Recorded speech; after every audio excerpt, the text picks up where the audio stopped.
Wow, model. Model ng talong.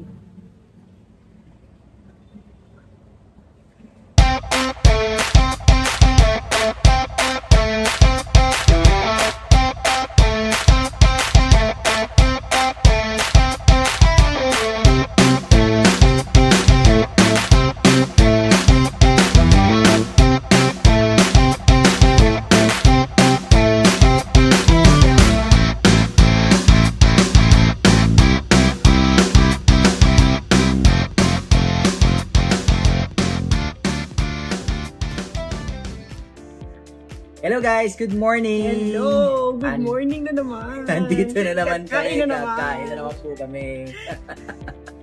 Para sa inyo. Guys, andito kami sa ano? Sa inyo talaga. Andito kami sa Salt and Pepper.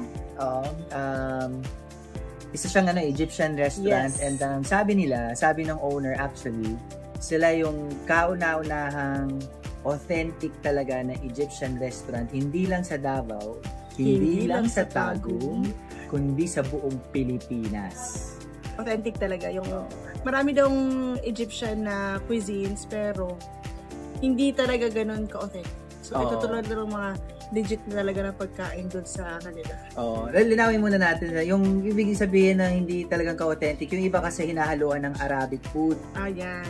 So, itong Salt and Pepper, as in purely Egyptian food lang talaga siya. Located siya dito sa may Manga, Visayan Village. Sa may Visayan Village. So kung galing ka sa National Highway, ang pinaka-landmark mo is yung pag nakita mo yung Starbucks doon, kanan ka. Diretso lang sa right side.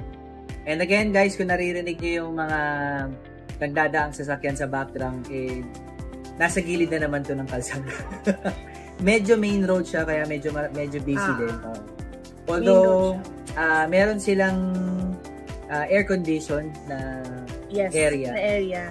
Pero we chose na dito sa labas para hindi makaabala sa aming kaingayan dun sa loob. Oo nga, correct. Kasi medyo may iskandalo sa loob eh. Parating. Pickles. Pickles. Wow. Then, ang kanin po is sa mandi and kapsa. Okay. Okay. Oh, thank you, ma. Thank you. Well, dami. Sarap. Grabe. Hindi na nga magkasya sa table, Oo nga eh. Parang ganito naman talaga yata yung tradition sa Egypt no? Pagka kumain, talagang kain. Kala mo fiesta palagi. Yes. So, order kami ng may mga appetizers dito. Ito yung actually may listahan ako at hindi ko mabanggit. Ito yung hummus. May papel talaga na sa gilid. Hummus. Sa totoo lang, ang hirap tandaan talaga ng mga pangalan. Mahilig lang ako kumain, hindi ko mahilig mag-memory. Correct. Pero ito, natatandaan ko, hummus talaga to. At saka itong parang pita bread nila is kubus naman ang tawag. Kubus. Pares yan. Oo. Parang starters nila. Tapos yung isa nating appetizer pa is ito na nga, Misa, the baked eggplant. Misa? Misa, M-I-S-A-A. Spelling bee ba ito? Misa. Okay. Misa. It's a baked eggplant na baked eggplant. may spices at saka parang tomato. Oo. So, yun. Hindi ko na naman siya matitikman kasi bawal sa Bawal sa kanya. Ako lang. Tapos, meron tayong kapsa chicken. Yes. Ito naman ang mandi na beef. So, meron ding kapsa na beef, meron ding mandi na chicken. So, depende sa kung anong trip. So, pinili na namin yung magkaiba para may tingnan natin yung distinction. Tapos, meron sila yung talagang Egyptian rice, which is yung koshari rice. Yes. Hindi pwedeng hindi tayo kumuha nito kasi bakit pa tayo kumain ng Egyptian kung hindi tayo kakain ng Egyptian rice? Yes. Diba? Kailangan matikman din natin to. Meron siyang pasta, lentil, which is yung mga grains, at saka chickpeas. Oo. Tapos ito guys, beef bechamel. Yes. Oo. So, very interesting to, Mamaya pag-uusapan natin pagtinig. Pakinggan mo bechamel, hindi naman pero explanation. Yes. And ito, kala nyo, pasta din yan, Hindi. Dessert yan. Ano ba yan? Umaan. Ha? Yung umaali. Umaali. Oo. Sige. Alam ko, favorite to ni Lloyd. Mali yun. Sino Napaisip.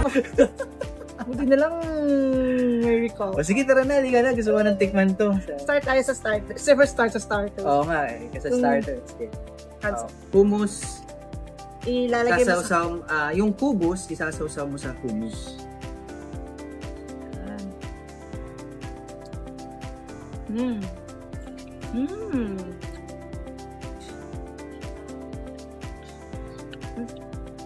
Sarap. Ano siya, no?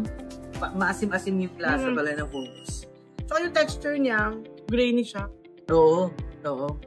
Kasi ano eh, di ba chickpeas to na giniling? Giniling na chickpeas, tapos meron ng seasoning. Perfect talaga to pang ano, pang set pa ng appetite. Kaya nga tinawag na appetizer. Sarap. Simulan ito guys, nasa 55 pesos yata. Tinignan nyo rin tinunan yung ano. Mas masarap siguro ito kung ano, ay lumamig na rin kasi ito dahil kanina pa nandito to eh. Hindi mainit. Oo nga, oo. Pa natin ng may buong chickpeas. Siyempre, bawal sa akin to. No? Masama na naman ang tingin sa akin ni Rose, pero minsan lang naman, may gamot naman. Tikim-tikim lang. Wag lang yung egg. Nakita niyo yun, may kurot agad. Uy, hindi! Artista din, hindi pa nga tumatama. Sige, tikman mo na yung baked eggplant. Yan. Hanggang amoy na lang. Sige, amoyin mo. Anong masasabi mo? Ano no? Yung bango? spices niya, amoy na amoy. Oo. Pero ang gaganda, hindi siya yung masakit sa ilong na amoy na spice. Kasi yung bang spices medyo ano na yun. Bake talaga siya. Para siyang may tomato sauce. Tignan natin. Wow, model! Para siyang may tomato sauce. Model ng talong. Wow! Binake na talong. Hindi siya main dish pero mapupuso yata to. Sarap. Hirap talaga pagka make-out ka eh. Gantingin ka na lang. Tara na, halika na. Ay, ba? Tikman na natin po. Sige, mauna ka. Ano sabi, yung kabsa, ano yung nakahalo sa rice nito? Kasi yan, mandi, di ba, turmeric? Yes. Ito. Oh my God. Please ba to? Bala na. Basta, tikman na lang natin. Di ba nalaman natin sa lasa? Tikman muna natin yung rice kasi para siya may may pasas at saka may fried onions. Yeah.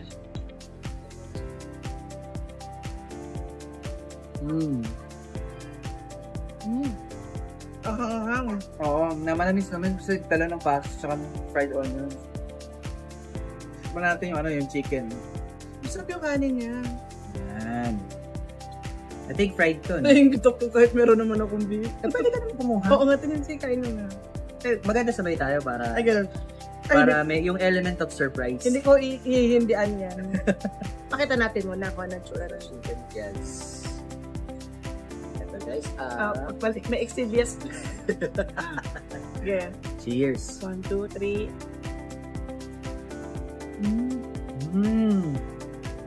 Sarap. Deep fried na to? Sarap. Slightly crispy yung balat. Mahanghang. Tapos yung spices niya, no? Naku, masarap yun, sarap. Yung spices niya doon sa hindi siya OA. Nandun yung lasa ng chicken, hindi siya nawawala. Oo. Tapos ito binigay sa atin. Parang siyang buro. Wait, nga. Oo. Ilagay daw to sa isama daw natin sa para siyang kabsa. Para siyang side dish. Oo. Tsaka may pickles pa. So, tikman natin.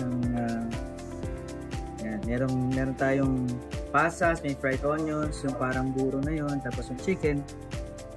Parang tikman ko yung buro. Meron tayong overall experience. Oh my God. Pwede mo bilhin ito. Wow. Ilapit ko. Pero pang para siyang fermented na yun. Luya, sibuyas. Ay, may sibuyas ka. Bawang. Definitely may bawang. Chili. Ano yan? Gata ba yan? May gata ba? Hindi siya gata eh. Hindi siya gata. Pero sauce na lang niya. Pero grabe. Totoo nga. Masarap na elevate siya. Alam mo yun, pagpasok doon sa bibig mo, Parang, hindi mo na malaman eh. Sumabog? Oo eh. Naghihilahan sila. Hindi, dito ka sa akin. Sarap. Grabe. Manghang siya. Sige, tikman naman natin yan. Tignan natin yung beef. Ano muna? Karne muna. Oo. Tikman natin. Ikaw din, para sabay tayo. Sige. Tingin din ng konti na beef. Uy, ang lambot niya. Sige. 1, 2. 3. Ang lambot ng beef. Oo nga. Hindi mo kailangan makipag-away dito sa beef. Grabe, ang sarap. Ang sarap niya. Pero alam mo yun, hindi siya yung overpowering na. Oo. May yung natural na lasa ng beef, meron pang naiiwan eh. Parang yun yung aftertaste. Eh. Yes. After kumagat yung mga spices na nilagay dyan. Try natin yung may Hindi ko Mandi mahuli rice. eksakto kung ano yung mga spices na nilagay, but definitely may cumin. may cumin siya. Arabic. Arabic pa rin. Tikman natin tong rice nila na turmeric. May pasas din at saka fried onions. Yung tatalawa kita.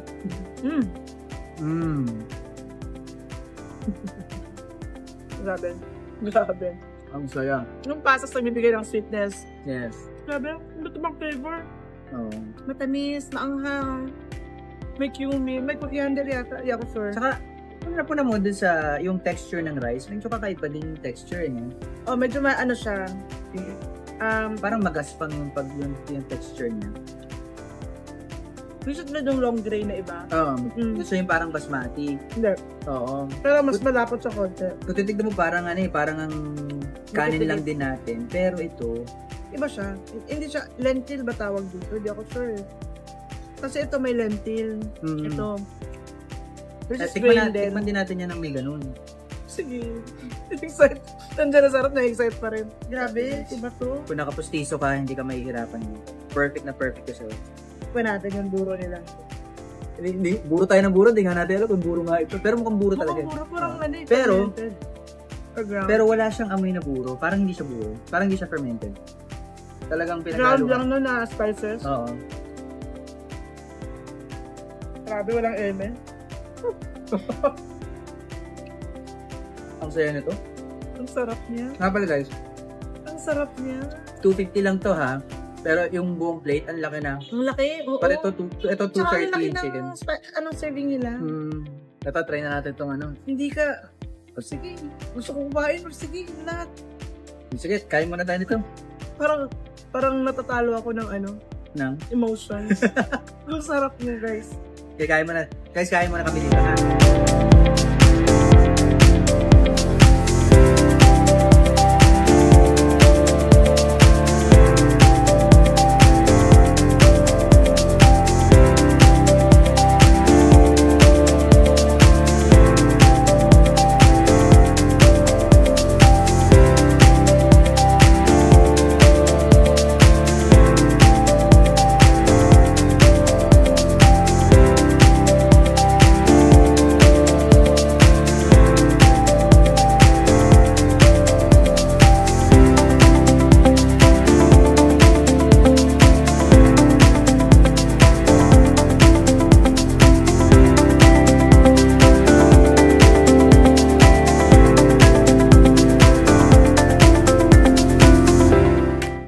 Natin yung iba. Maya ka sa akin. Itong koshari muna. Kasi gusto ko na matikman tong koshari na kasama tong chicken. Okay. Ito yung parang rice nila. Oo. Ang koshari. Sige. Mix natin yung Sige, lagyan mo natin ng sauce. Itong sauce na to, hindi siya sinama. Lalagay talaga siya.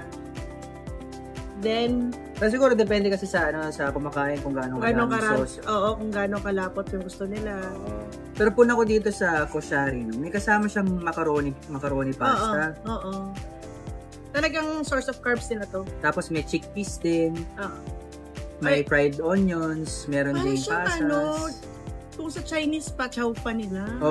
Oo nga. Oo. Pero walang karne. At saka kasi may karne. Oo, tsaka definitely hindi niluto sa wok yan. Ay, oo. Parang sauteed to eh. Oo. Lagyan natin manghang. Sige. Kalahati lang mo. Saka hindi po kayanin yung kalahati, ha? Honey. Upa. Sige. Sinabi. Laban. Laban natin. tayo. Ay, kaya ko kumain ako nito 2 beses. Masarap mo. Oo. Oh, tara. Tikman natin. Tikman natin. Yan. Tapang ko, no? Ang dami, oh. Oh. Bango. Bango. Tikman natin, guys. Koshari. Alam mo ang kapartner, ang magandang kapartner ng koshari? Joke yan eh. Sweat. Hindi. Hindi. Ano? Tinidor. Koshari.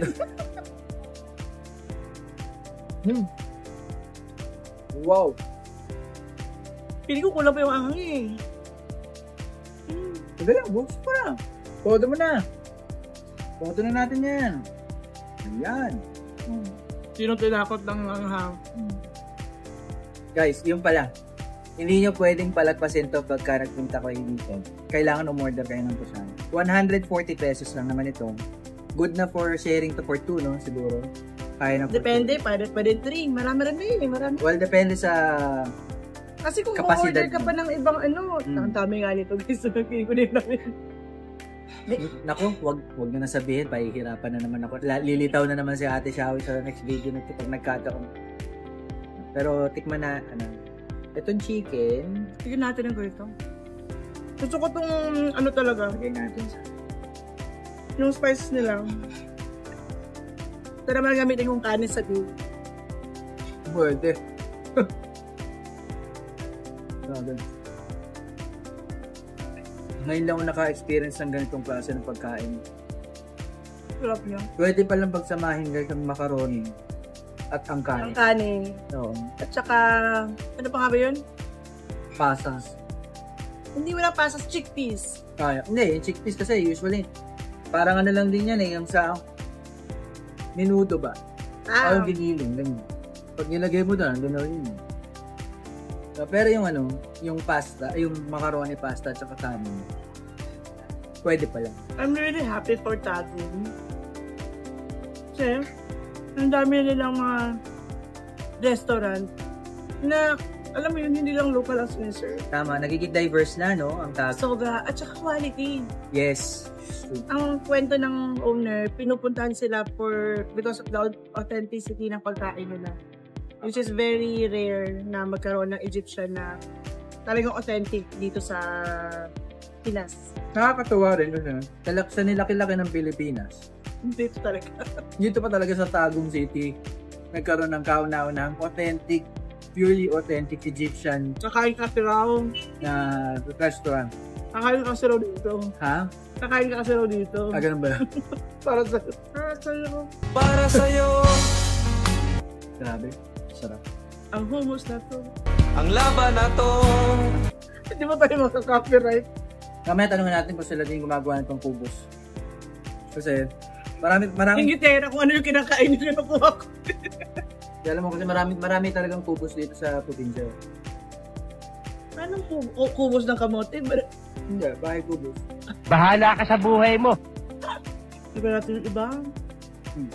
Ito ba muna o yung chicken shawarma? Sige. Iyan natin yan. For finale natin yung Bago mag-dessert, syempre. baked macaroni. Try natin. Pati itong shawarma nila, guys. Kakaiba siya. Pero kasi Egyptian nga yung may-ari nito, guys. At sabi niya, ang pinagkaiba daw ng Egyptian shawarma, wala daw vegetables. So all meat siya. Oo. So, doon sa mga meat lovers talaga, di ba tayo, pagka order ng shawarma, na pinapatanggal pa natin yan, may extra bite pagka all meat. No, dito, hindi nyo na kailangan gawin yun. Try natin. Tikman natin.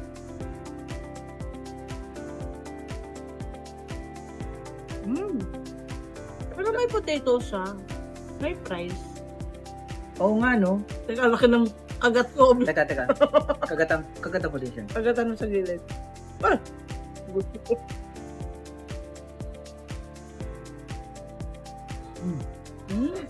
Kakaiba siya. Oo nga. Ang sarap.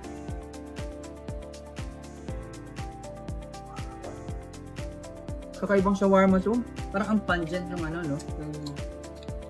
Ano yun? Kaya may sauce na. Tikman mo. Hindi pa siya. Hindi siya yung regular na ano. Yun nga, no? Kanina, May pickles. Siguro kaya medyo maasim-asim. Oo. Tapos ngayon, umalo na yung tamis. Masarap. Matamis na. Meron siyang parang sili. Alam mo, iba talaga siya. Iba pa talaga yung Egyptian. Iba talaga. Kumpara sa shawarma ng Indian at saka ibang Arabic. Wala kasi wala kasing yogurt nga flavor. Walang ganun. Oo. Hindi siya garlicky, hindi Walang onion. Kasi di ba onion yung iba? Yes. Iba siya, pero masarap siya. Na-enjoy ko talaga. Enjoy mo nga eh. Ubus mo ba? Ubus mo yata. Ha? Sorry. Gusto mo lagyan ko dito? Pasok? Yeah. Kayanin mo? Yeah. Sili. Talaglag. Patong mo na lang. Sigurado ka? Ay, kinainan niya. Grabe, honey, kaya mo. Masarap yung ano niya. Tumutulo na. Tama yun? Pero, may sili yun, di ba? Wala na. Kinain mo na ba? Hindi ko tatanggihan yung dulo. Calamansi.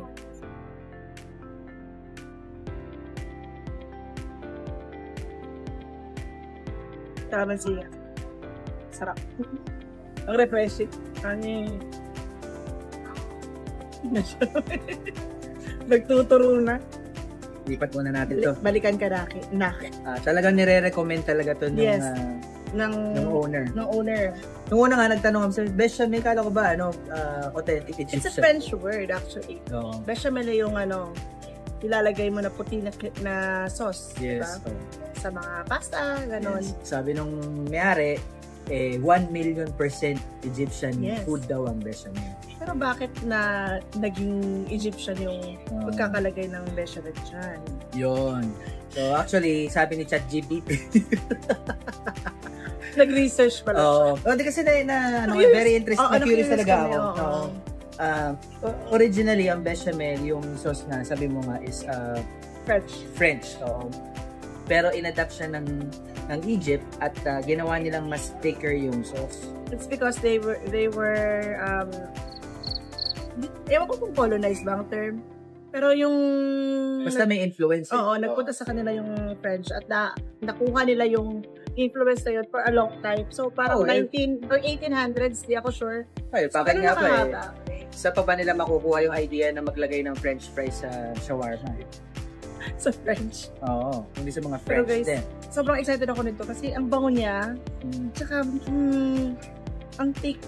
Yes, yun nga sabi, yung French bechamel daw, lang siya, yung manipis lang at yung consistency niya medyo malabnaw. Kasi talagang pang lang daw siya eh. Saucy. Pero ito, thicker siya. Thicker daw, yes. So, tignan natin.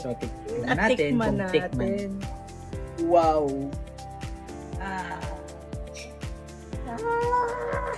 Ang thick nga, totoo nga yung balita. Grabe. Tsaka yung French bechamel, wala daw cheese eh. Ito, ma-cheese. Tignan natin. Sen. Joke lang. Ay! Ang bagal ko. Ito na. Okay.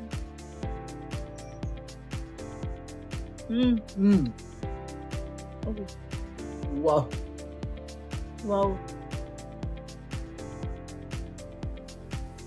At saka ito, meron silang variation na shrimp at saka garlic shrimp.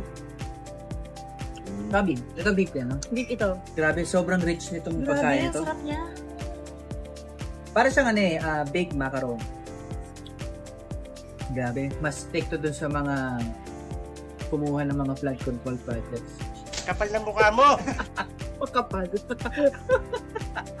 Hindi ko alam paano ginawa nila. Giniling ba nila yung Ayoko nang problemahin parang may potato na giniling. Hindi ako sure pero ang gusto ko na lang problemahin dito paano natin uubusin to kasi definitely hindi kaya ubusin ng 2 tao to.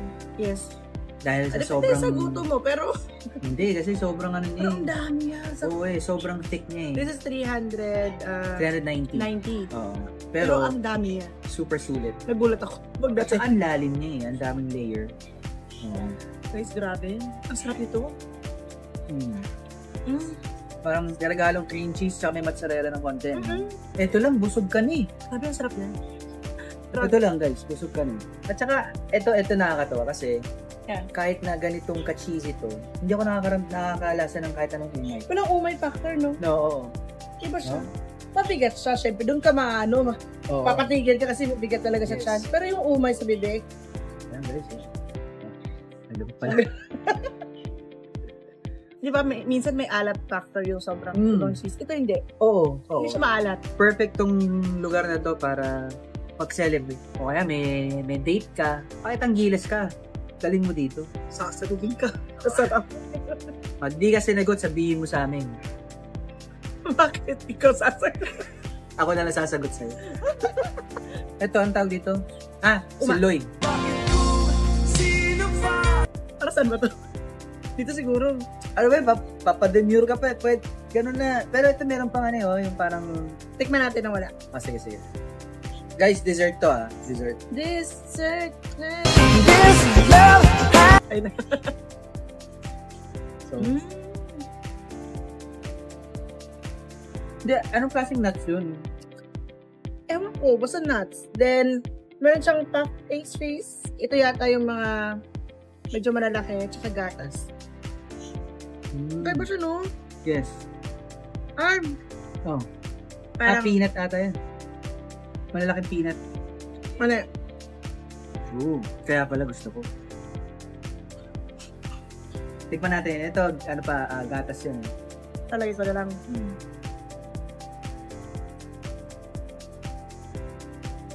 Oh, gatas ba siya o parang coconut milk? Tikman natin. Oo nga. Malalaman natin. Oo nga naman. Sa pagpasok sa bibig. Gatas daw. Tapos parang malagkit yung ilalim. Parang siyang sticky rice. Kumbaga parang siyang pie. No? Yes, oo. Pero alam mo, ito siya nalalayo sa panlasa ng Pinoy yung ganito. Yes, oo. Tsaka, alam nyo guys, dito pa lang, meron silang area na yung dining set mo. Egyptian style. Yes. Which is, parang nakaupo ka sa sahig. Tapos meron silang carpet. Oo. So yun, kailangan mo nga lang magtanggal ng sapatos. Syempre, out of respect na lang. Tsaka sa mga namimiss yung experience, kunyari nakapunta kayo ng Egypt, namimiss nyo yung experience paano kumain doon, yung lasa, especially. Punta kayo dito, guys. Yes. Babalik kayo doon lang. Babalik kayo. Oo, marireminis nyo. Tapos tignan nyo na lang sa phone nyo yung pyramid. Kunwari, sa Egypt talaga yun. My name is Ashraf. I am Egyptian, petroleum engineer, and I was general manager of oil company in Abu Dhabi for 18 years. And I came to Philippines for good with my wife and my son. And we came to Tagum because it's her home country. And I decided to put an Egyptian restaurant, pure Egyptian cuisine restaurant in Tagum, to let the people visit Egypt while they are in Tagum, and same taste of food, sometimes a little bit better. You will find it here in Tagum, in Salt and Pepper.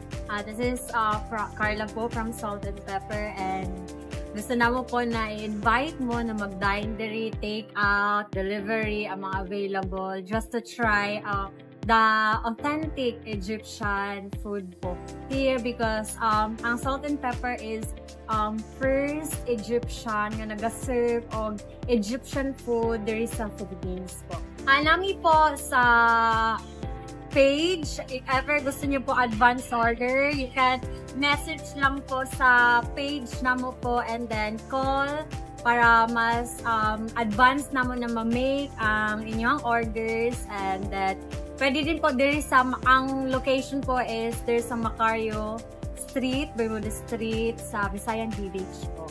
Unahan sa Starbucks and Big 8. So paano? I-wrap up na natin to para maipa-share na natin tong mga to. Grabe. Ang hirap mag-isip ng sasabihin pagka masyadong busog ka. No? Parang gusto mo na lang humilata at saka matulog. Again guys, Salt and Pepper dito sa Visayan Village. Pagka galing ka sa National Highway, makita mo yung Starbucks, pasok ka kagad. Huwag kang pumasok sa Starbucks kasi di kape ang gusto mo pagkain. Kanan ka. Siguro mga Diretso ka lang. I would say mga about 100 meters. So. 100. I'm so happy na may dumating na isang Egyptian, authentic Egyptian. Alam ko naman may dumating na maganda sa'yo. Ako, araw-araw ko naman pinagpapasalamat. Ano bang in-order mo sa shop? Ha? Ano pa? Kasi parang check out ko pala. Gwapo ngayon Gwapo mo ngayon. Check out na yan. Kinakabahan ako pagka ganyan may mga compliments. Ay, hindi ako ganun, no? Paano? Sige na. Hanggang sa susunod na video, guys. Kami magpapaalam muna. See ya. See. Hello. Hindi pa natapos. Change location. Andito nga pala kami sa aming munting bahay. Gagaling lang namin, kauwi lang namin galing sa Salt and Pepper. Napapansin mo yung mga pawis na init kasi sa biyahe. Sobrang init, grabe guys. Pero naisipan namin na na mag-video pa ulit kasi dami namin na pag-usapan ni Sir Ashraf, yung owner ng Salt and Pepper. Bago kami umuwi, hindi nakapag-pack up na kami nun so hindi na namin na-videoan, sayang. Pero ang dami naming nalaman talaga, no? Oo. Yung unang-una, yung menu nila, yung mga pagkain doon, malalaman mo talagang authentic kasi may meaning. Yung may mga kwento. May kwento. Oh. May kwento sa likod ng mga pagkain nila. At tulad nung isang pagkain na yung umaali, yung national dessert pala It is a national dessert ng Egyptian, oo. Of Egypt. At very interesting yung kwento. Yung mga kwento na nandoon. Oo, kasi ano pala yan, ang ibig sabihin, Mother of Ali. No, which is a legend siya actually. Miss Mama nila. Oh. Mama in there. So of Ali. So, naging Korean bigla. Nanay. Opa. Ang nanay ni Ali. Oma. Ayun. So, may kwento doon, ang daming version, pero pinwento ni Sir Ashraf yung legend. Oo, kaya pala merong gatas doon sa tsaka may raisins. Dahil doon sa buong kwento na yun, na yung mother nga ni Ali, basta ang Ang muna ikwento ko, pwede ka basta. Basta yun. Ang nilagay nila sa menu nila, yung talagang pagkain nila. Basta may significance yung milk. Totoo. At saka yung pasas. Yes. Basta. I-research nyo na lang. Kasi hindi naman kasi ikwento dito, parang baka medyo may pagka-morbid ng konti. Hindi naman. Basta yun, tapos yung, ano ba yung isang kwento ng isa, yung kanin, yung koshari. Koshari. Originally from India. Dumating yung Indian sa mga Indiano sa Egypt. And iniba nung parang tinwist ng Egyptians yung dish na yon, which became their own na din. Well, parang parang tayo din mga Pilipino, di ba? Yes. Karamihan ng mga dishes natin na galing din naman yan sa Spanish, sa China. So, pero binigyan natin ng sariling twist. Kaya naging sariling atin na. So, nakakatuwa lang kasi alam mo yun, ang sarap lang, mas lalong naging masarap yung pagkain pagka nalaman mo yung istorya sa likod ng ganung dish nun. Tsaka malalaman mo talaga na na authentic talaga yung kinakain mo kasi bukod sa Egyptian yung mismong nagluto, di ba? There's a story behind the food.